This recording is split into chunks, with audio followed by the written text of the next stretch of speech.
Osmania వర్సిటీని Oxford స్థాయిలో అభివృద్ధి చేస్తామని హామీ ఇచ్చారు సీఎం రేవంత్. ఓయూలో 90 కోట్లతో నిర్మించిన భవనాలను సీఎం రేవంత్ రెడ్డి ప్రారంభించారు. అనంతరం డిజిటల్ లైబ్రరీ, రీడింగ్ రూమ్లకు శంకుస్థాపన చేశారు. డిసెంబర్లో ఆర్ట్స్ కళాశాల వద్ద సభ పెడితే వస్తానని, అన్ని పనులు మంజూరు చేస్తానని స్పష్టం చేశారు. ఒక్క పోలీసును కూడా క్యాంపస్లో ఉంచొద్దని, ఒకవేళ విద్యార్థులు అడ్డుకుని ప్రశ్నిస్తే చిత్తశుద్ధితో సమాధానం చెబుతారన్నారు. ఇక కోదండరాం ఎమ్మెల్సీ ఇష్యూ, బీఆర్ఎస్ నేతల టార్గెట్గా విమర్శనాస్త్రాలు సంధించారు రేవంత్. 100% ప్రపంచంతో పోటీ పడగలిగే ఒక స్టాన్ఫర్డ్, ఒక ఆక్స్ఫర్డ్ యూనివర్సిటీ స్థాయిలో మనకేం తక్కువ 3 లక్షల కోట్ల రూపాయల బడ్జెట్ ఉంది. ఎవడో 1,00,000 కోట్లు కట్టింది, కూలింది, పోయింది. 1,00,000 కోట్లు గంగలో పోయింది, గోదావరిలో పోయింది. మీకోసం ఒక 1000 కోట్లు ఖర్చు పెట్టడానికి మాకేమన్నా దరిద్రం ఉందా? నేను స్పష్టంగా చెప్పదలుచుకున్నా. ఈ సంవత్సరం విద్యాశాఖ కోసము 40,000 కోట్లు ఖర్చు పెట్టిన 40,000 కోట్లు ఈ సంవత్సరం young India integrated residential schools 100 నియోజకవర్గాల 100 young India integrated residential schools, ఒక్కొక్క స్కూల్కి 25 ఎకరాల స్థలం, 200 కోట్లు, 20,000 కోట్ల రూపాయలు ఈరోజు యంగ్ ఇండియా ఇంటిగ్రేటెడ్ స్కూల్స్కి నేను సంతకం పెట్టి ఇచ్చిన. యంగ్ ఇండియా స్కిల్స్ యూనివర్సిటీకి 500 కోట్లు పెడుతున్నాం. యంగ్ ఇండియా స్పోర్ట్స్ యూనివర్సిటీకి ఈరోజు 100 కోట్లు పెడుతున్నాం. యంగ్ ఇండియా పోలీస్ స్కూల్స్కి ఈరోజు మనం 100-200 కోట్లు ఖర్చు పెడుతున్నాం. నేను అడుగుతున్న మిత్రులారా, ఈ ఉస్మానియా యూనివర్సిటీకి ఏమి ఇచ్చినా తక్కువే, ఎంత ఇచ్చినా తక్కువే. ఇది చరిత్ర కాలగర్భంలో కలవద్దు. ఇది చరిత్రకు ఎప్పుడు నిటారుగా నిలబడ్డ సజీవ సాక్షిగా ఉండాలి ఉస్మానియా యూనివర్సిటీ. ఇవాళ చదువును మనం నిర్లక్ష్యం చేసే పరిస్థితి లేదు. ఈరోజు నేను ఉన్న వాస్తవం మీ దగ్గర చెప్పదలుచుకున్నా. నా దగ్గర పంచడానికి భూములు లేవు. మిమ్మల్ని ధనవంతులు చేయడానికి ఖజానా ఖాళీగా ఉన్నది. ఖజానా ఒట్టిపోయి ఉన్నది. భూములేమో లేవు, పంపకాలు జరిగిపోయినాయి. ఈరోజు తెలంగాణలో 1,50,00,000 ఎకరాల వ్యవసాయ యోగ్యమైన భూములు ఉంటే 96% చిన్న సన్నకారు రైతులే. అంటే ఎకరము, 2 ఎకరాలు, 3 ఎకరాలే. ఇప్పుడు అగ్రికల్చర్ సీలింగ్ యాక్ట్ తెచ్చినా నేను గుంజుకోవడానికి గజం కాదు కదా, ఇంచు భూమి కూడా లేదు.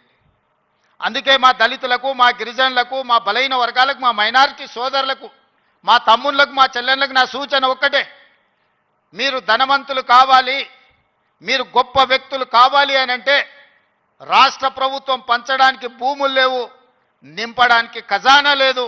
మీకు నేను ఇవ్వగలిగింది విద్య ఒక్కటే, నాణ్యమైన విద్యనే. మీ తలరాతలను మారుస్తుంది. మీ తలరాతలు మారాలంటే మీరు చదువుకోవాలి. చదువు ఒక్కటే పరిష్కారం. చదువు ఒక్కటే మిమ్మల్ని గుణవంతులు చేస్తుంది, ధనవంతులను చేస్తుంది, శ్రీమంతులు చేస్తుంది. ఈ తెలంగాణ సమాజంలో మిమ్మల్ని భాగస్వాములను చేస్తుంది.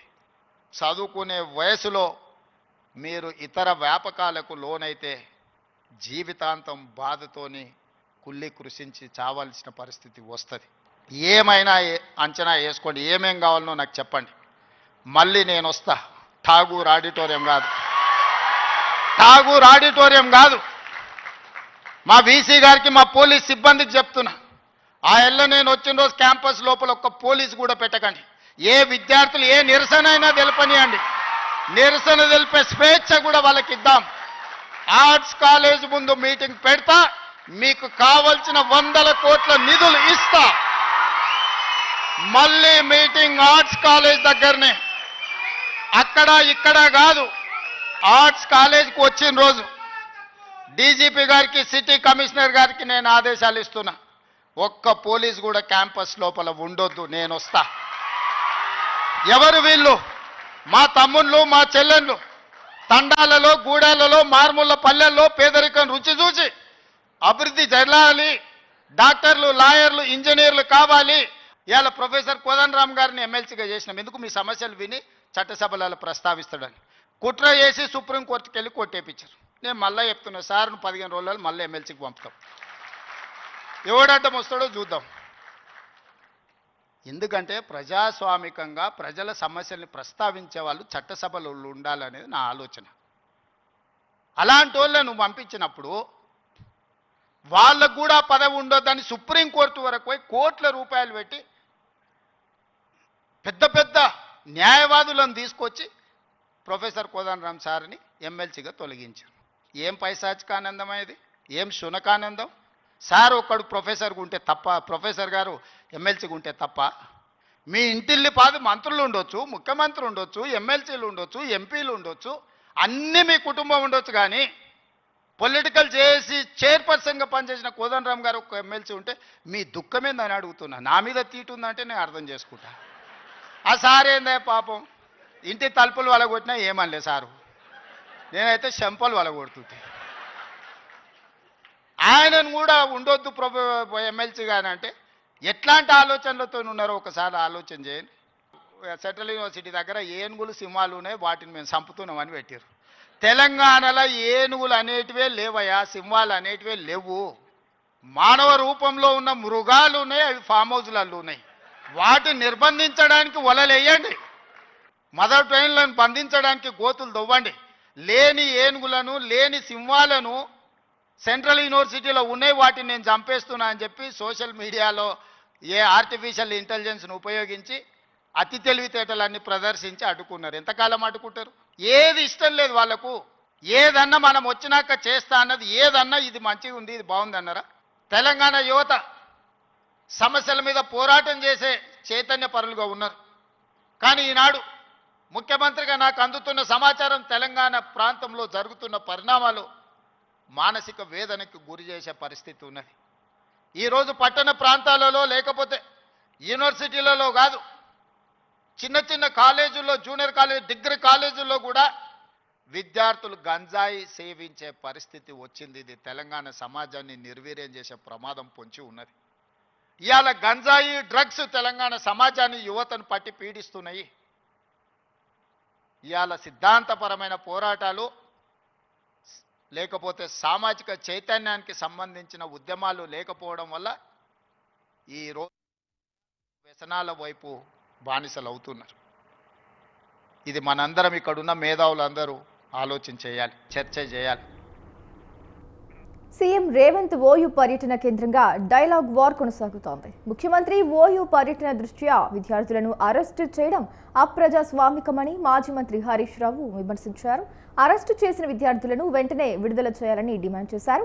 తెలంగాణ సమాజంపై నిషేధాజ్ఞలు విధిస్తారా అని ప్రశ్నించారు. జాబ్ క్యాలెండర్ను జాబ్లెస్ క్యాలెండర్ చేశారని ఎద్దేవా చేశారు.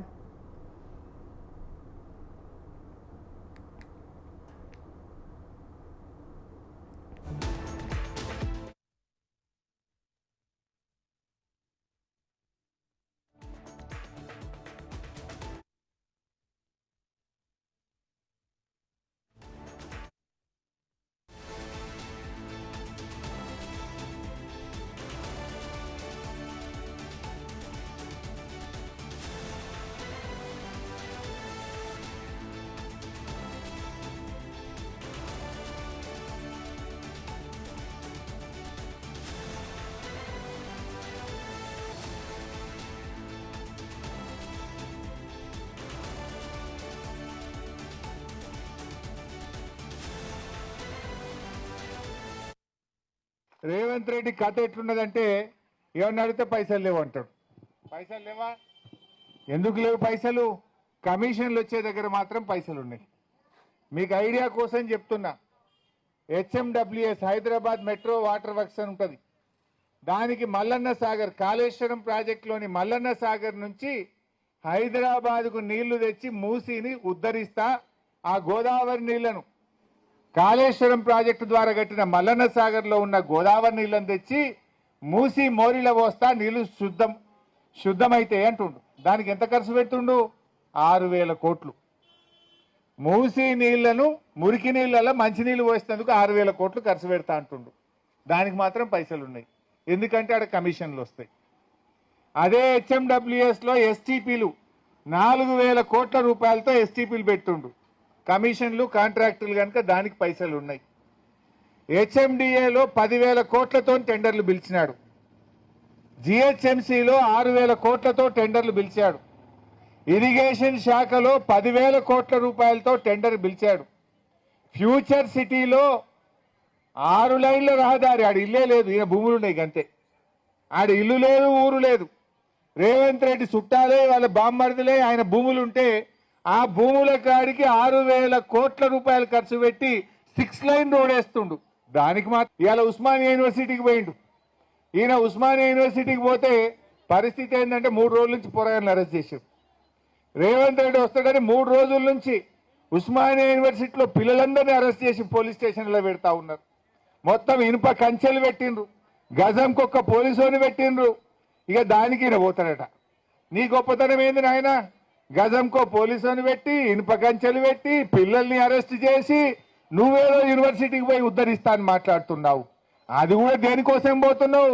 వెనకట మా సబితక్క పోయి కొబ్బరికాయ కొడితే ఆ బిల్డింగ్ తయారైతే దాన్ని రిబ్బన్ కత్తిరీనికి పోతున్నావు. నువ్వు కొత్తగా ఇచ్చింది లేదు, కొత్తగా కట్టింది లేదు, కొత్తగా మంజూరు చేసింది లేదు. ఆనాడు సబితక్క పైసలు శాంక్షన్ చేసి పోయి కొబ్బరికాయ కొడితే బిల్డింగ్ తయారైతే దాన్ని రిబ్బన్ కత్తిరీనికి పోయిండు రేవంత్ రెడ్డి. ఇక నేనేందో ఉస్మానియాకు ఏమో చేసింది అంట. నువ్వు చేసింది ఏమున్నది? బీఆర్ఎస్ కట్టిన దానికి రిబ్బన్ కత్తిరించుడు, కత్తెర జేబులో పెట్టుకొని తిరుగుతున్నావు నువ్వు.